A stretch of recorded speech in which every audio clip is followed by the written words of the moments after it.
Gift Online TV ambapo tunaweza kuzungumza masuala mbalimbali mengi mazuri ya kukusaidia wewe katika maisha haya tunayoishi. Kwa hiyo endelea kututazama, usichoke kutufuatilia.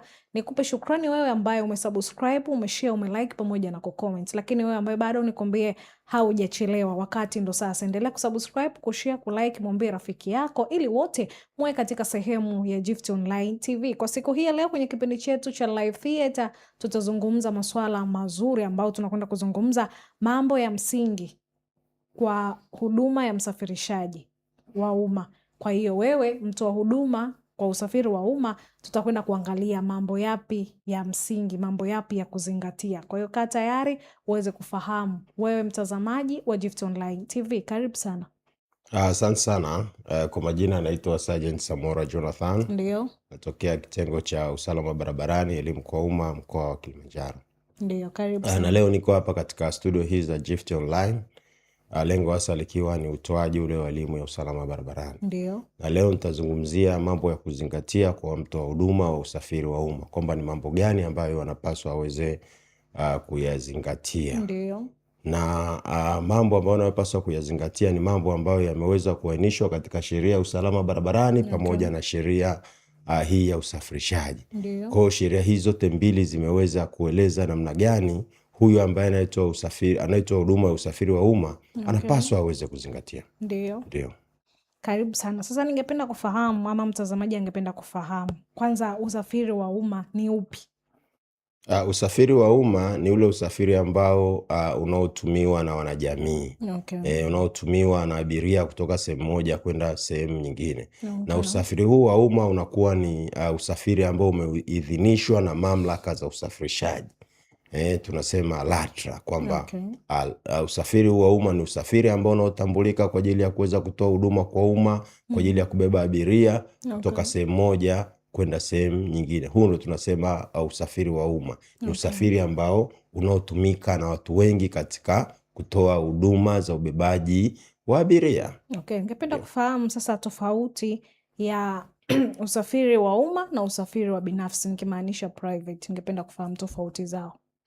Usafiri ule wa binafsi ni usafiri wa mtu binafsi ambao anautumia kwa shughuli zake, labda yeye mwenyewe, yeye mmiliki. Lakini usafiri wa umma ni usafiri wa mtu binafsi, lakini unatumika katika kutoa huduma kwa wanajamii, huduma katika abiria au huduma za kutoka labda sehemu moja kwenda sehemu nyingine. Ni usafiri ambao umeidhinishwa kisheria na unatumika kwa ajili ya kutoa huduma za usafiri kwa umma au kwa abiria. Sawa, ningependa kufahamu hayo mambo sasa ya kuzingatia ni yapi? Asante sana. Sheria hii ya usalama barabarani pamoja na sheria hii ya usafirishaji imeweza kuainisha kwamba hawa ambao wana jukumu la kutoa huduma ya usafirishaji kwa umma, kwamba ni mambo gani ambao wanapaswa waweze kuzingatia.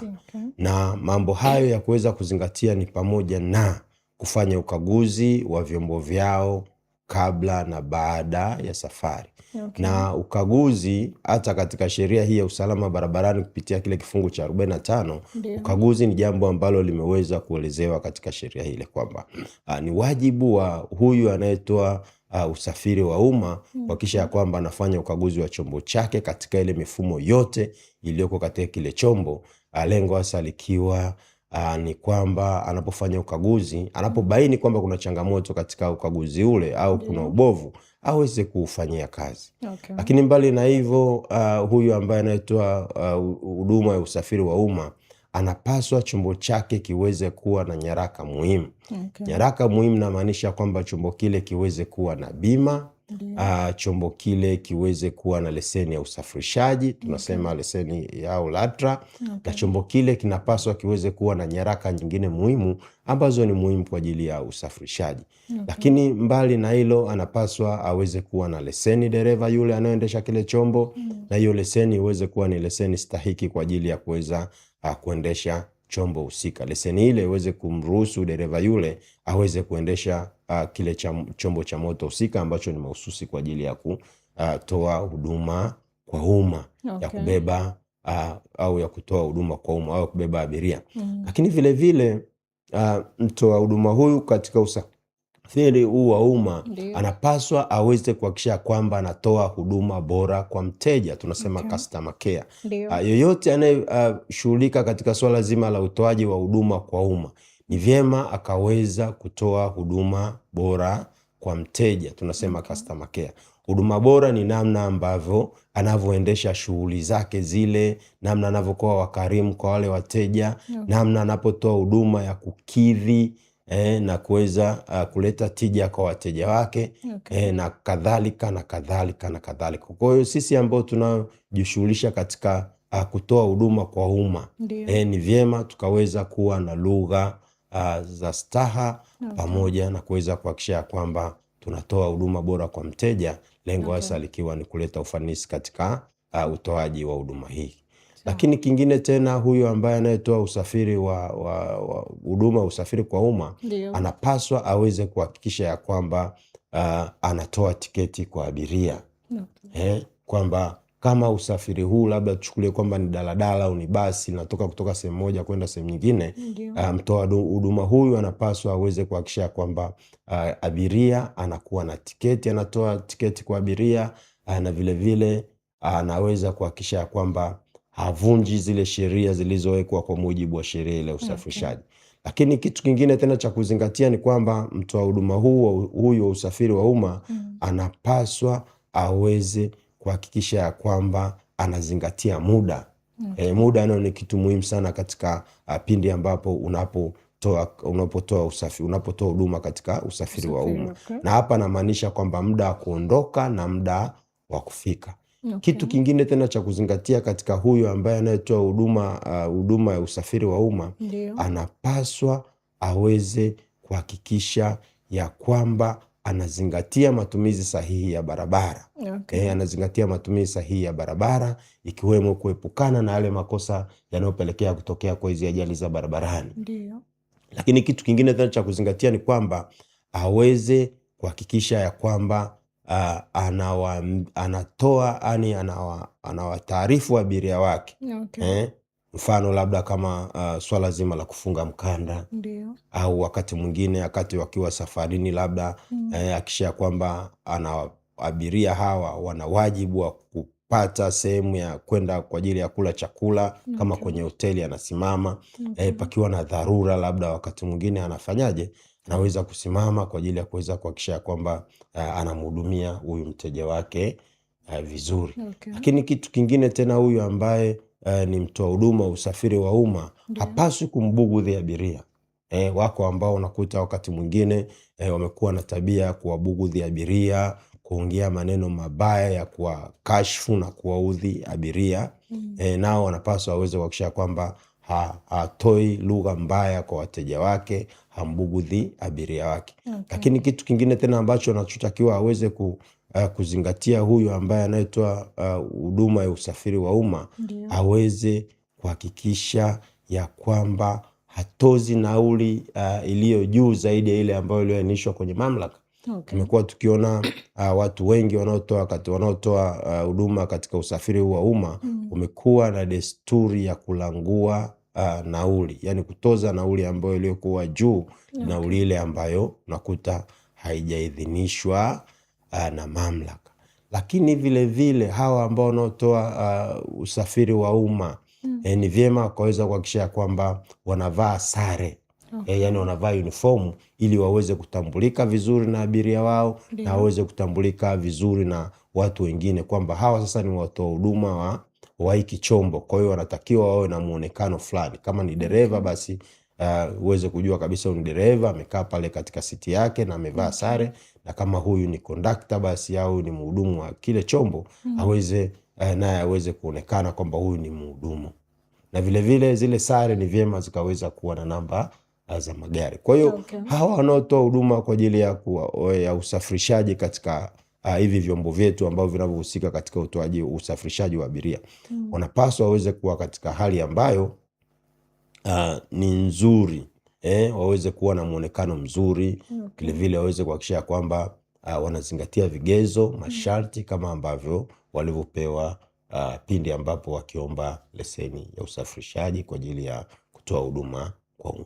Sawa, mtazamaji wa Gift Online TV, kinachotupa nguvu ni maji ya uzima. Maji haya yanapatikana ndani ya huduma tu. Huduma hii ni huduma ya Mlima Moria Ministry iliyoko chini ya mtumishi wa Mungu Gideon wa Maili Sita. Kama unatokea Moshi mjini, utapanda magari yanayoenda Machame, Sadala, Sanya, utashukia kituo cha mashine, utakutana na bango kubwa la ratiba za ibada. Siku za ibada mahali hapa ni siku ya Jumatano, Ijumaa pamoja na siku ya Jumapili. Jumapili tunaingia saa 6:30 mpaka saa 10:30, lakini siku ya Jumatano na Ijumaa ni saa 8:30 mpaka saa 11. Nyote mnakaribishwa. Maji haya huwezi kuyapata sehemu nyingine yoyote ila tu ndani ya huduma ya Mlima Moria Ministry iliyoko chini ya mtumishi wa Mungu Gideon wa Maili Sita. Bado tunazungumza mambo ya kuzingatia kwa mtoa huduma kwa usafiri wa umma, vitu gani ambavyo anapaswa kuvizingatia. Tumeshaelezwa hapa, lakini bado tunaendelea. Na wewe ni wakati wa kwako, unaweza kuchangia komenti yako, kuuliza swali, lakini pia kuchangia mada ya siku hii ya leo. Ningependa kufahamu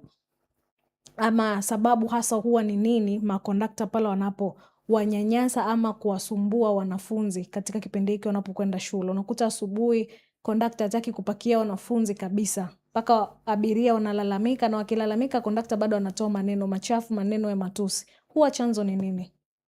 Chanzo unaweza kusema tu kwamba baadhi yao wanakuwa hawajui namna gani ya kuweza kuwahudumia makundi mengine ambayo nao wana haki ya kutumia usafiri huu wa umma. Mfano kama wanafunzi. Unajua wote tumepitia katika level hii au standard hii ya wanafunzi. Kwa wanafunzi nao wanapaswa waweze kupewa kipaumbele wanapopanda katika magari haya ya shule.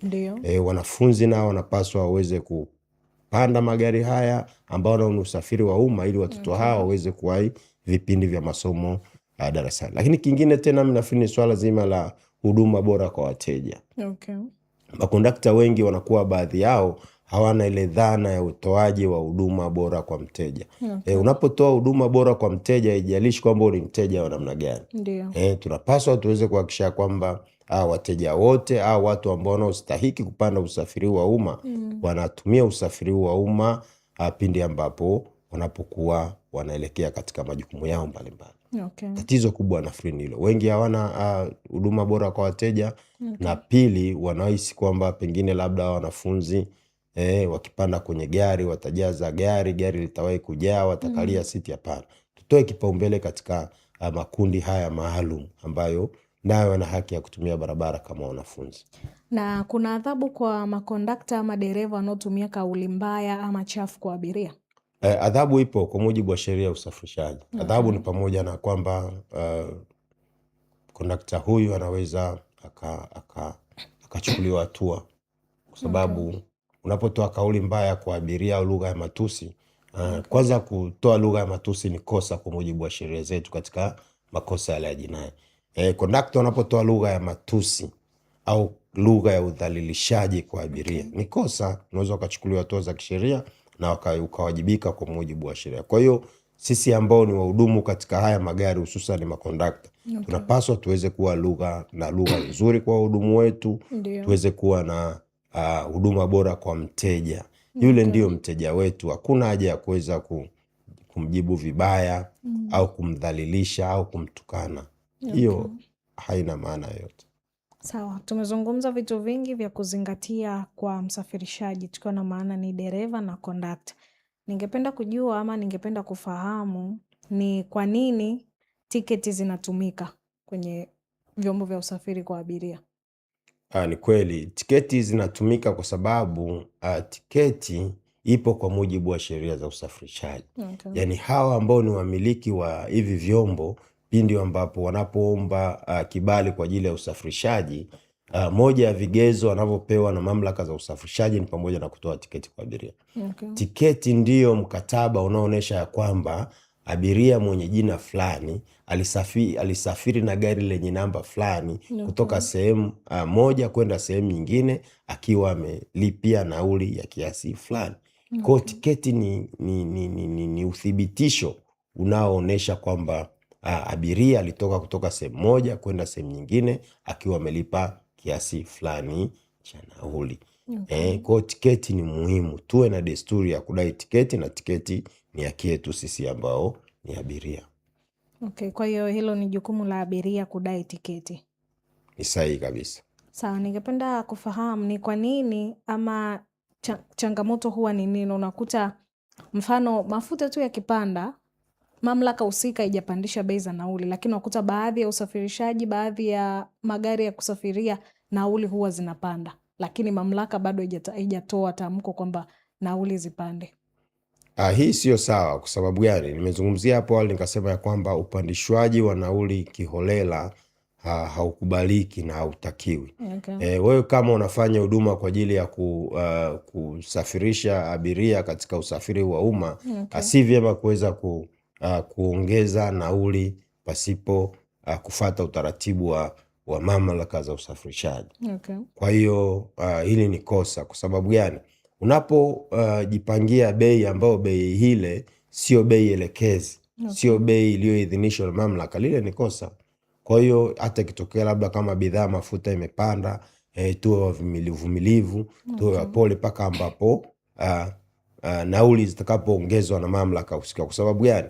Nyinyi ambao mnaohusika katika swala zima la usafirishaji, ni vyema mkakutana na mamlaka za usafirishaji, mkaeleza changamoto gani kwamba imewakumba. Kwa mfano labda sasa hivi mafuta yamepanda, tunaomba hadi mpeleke mapendekezo, tunaomba nauli itoke kiwango fulani mpaka kiwango fulani, na badala yake sio kujiongezea nauli kiholela.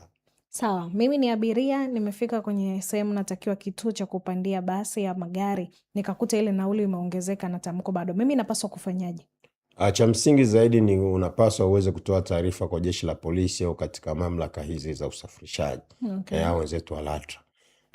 Unapotoa taarifa ni kwamba itatusaidia sisi jeshi la polisi pamoja na hao wenzetu wa LATRA kuweza kufahamu ya kwamba yuko dereva au yuko aliyopewa kibali cha usafirishaji amekuwa akitoza nauli ambazo hazijaidhinishwa na mamlaka. Kwa ile taarifa tuliyoipata kutoka kwa mtoa taarifa wetu tunaifanyia kazi. Tunahakikisha kwamba kile chombo tunakikamata, tunampata dereva pamoja na kondakta ili aweze kuwajibishwa kwa mujibu wa sheria. Sawa, ni njia gani ambayo unaona ni rahisi ama ni nyepesi katika kuwafikia hao watu wa huduma katika kuwapa elimu? Njia sahihi na nyepesi kwa ajili ya kuwafikia ni kwamba ni pamoja na kukutana nao katika maeneo wanapokuwa wanapatikana. Kwa mfano maeneo kama kwenye stendi, barabarani kwa wanakopita, kwa njia ya media au kwa njia ya radio au Gift online kama ambavyo unavyozungumza hivyo. Kwa zile njia tunavyozungumza inasaidia zaidi. Vile vile kwa njia ya vikao, na muda huwa tunakaa na hao maafisa wa usafirishaji wanaofanya shughuli za usafiri wa umma, tunakaa nao, tunapata kuwapa elimu, tunapata kusikia changamoto zao, na vile vile tunawapa elimu hii kuhusiana na masuala mazima ya namna gani ya kutoa huduma bora kwa mteja na pamoja namna gani ya kufanya shughuli hizi za usafirishaji wa umma. Okay. Yapi maoni yako ama upi ushauri wako kwa watoa huduma ya usafiri wa umma? Maoni yangu ama ushauri wangu kwa hawa ambao wanaotoa huduma ya usafiri wa umma, cha kwanza kabisa waweze kuhakikisha kwamba wanatoa huduma bora kwa mteja. Shughuli yoyote au yoyote ambaye yuko katika shughuli yake ambaye anatoa huduma katika kuhudumia wanajamii, kuhudumia umma, cha kwanza kabisa aweze kuhakikisha kwamba anatoa huduma bora kwa mteja. Huduma bora kwa mteja ndio kila kitu. Yaani umhudumie mteja ajisikie vizuri pasipo kunung'unika. Hilo la kwanza. Lakini la pili vile vile katika hilo ushauri wangu ni kwamba tuweze kuzingatia masharti tuliopewa katika leseni zetu za usafirishaji.